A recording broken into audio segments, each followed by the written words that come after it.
छोटी सी लघु कथा सुना रही हूँ, और जिसका आशय है वो तो बता दिया सुषमा जी ने कि आप हमेशा भगवान के ऊपर भरोसा रखो तो भगवान हमेशा आपके साथ हैं और हमेशा आपकी सहायता करते हैं। तो ये छोटी सी लघु कथा इस प्रकार है। ऋषिकेश में गंगा जी के किनारे एक संत रहते थे।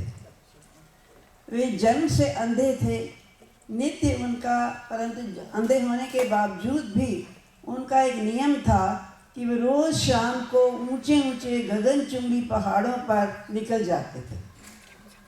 तो एक दिन उनके शिष्य ने उनसे पूछा, बाबा आप रोज़ शाम को भ्रमण के लिए ऊंचे ऊंचे पहाड़ों पर निकल जाते हो और आपको कुछ दिखाई भी नहीं देता, वहाँ गहरी गहरी खाइयाँ होती हैं, क्या आपको डर नहीं लगता कि भगवान ऐसा ना करे कि आपका पाँव लड़खड़ा जाए और कोई दुर्घटना घट जाए, तो क्या हो जाएगा? तो बाबा जी ने कोई उत्तर नहीं दिया। तो उसका प्रश्न तो सुन लिया पर कोई उत्तर नहीं दिया उन्होंने, और सिर्फ ये बोले, तुम मेरे साथ आज शाम को चलना, जब मैं जाऊंगा तो मेरे साथ चलना। चलते चलते पहाड़ों के बीच में बाबा ने शिष्य से कहा, क्योंकि साथ साथ चल रहे थे, तो बाबा ने शिष्य से कहा, जब कोई गहरी खाई आए तो मुझे बता देना। और दोनों चलते गए। जैसे ही खाई आई तो शिष्य बोला, बाबा आगे गहरी खाई आ गई है। तो बाबा जी बोले, तुम मुझे इसमें धक्का दे दो। शिष्य एकदम सब पका गया, बोला, गुरुदेव मैं भला आपको इसमें कैसे धकेल सकता हूँ, आप मेरे गुरुदेव हैं। तो संत बोले, मुझे धकेल दो इसमें, ये मेरी आज्ञा है। यदि मेरी आज्ञा की ये अवहेलना करोगे तो नरकगामी बनोगे।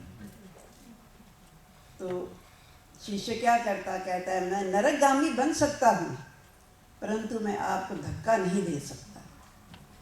मैं तो अपने शत्रु को भी धक्का नहीं दूंगा तो आपको कैसे दे सकता हूँ।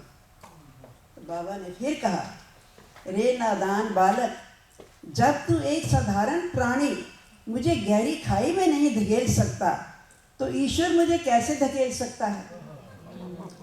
उसे तो गिरे हुए को उबारना आता है, उन्हें गिरे हुए को उबारना आता है, उठाना आता है।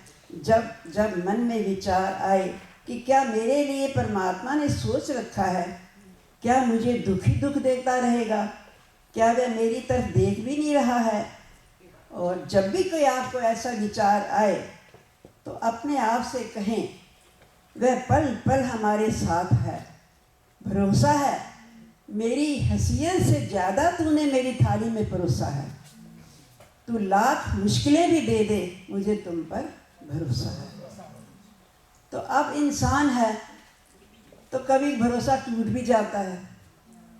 जब जैसे ही टूटना लगे, आपका भरोसा टूटने लगे, तो याद रखो मेरी इस कहानी को और हाथ जोड़कर उस परमात्मा का शुक्रिया करो हर पल हर क्षण। जो ईश्वर रात को पेड़ों पर बैठे परिंदों को नींद में भी नहीं गिरने नहीं देता। पक्षी बैठे रहते हैं, सारी सारी रात बैठे रहते हैं, सो जाते हैं, पर भगवान उसको गिरने नहीं देता।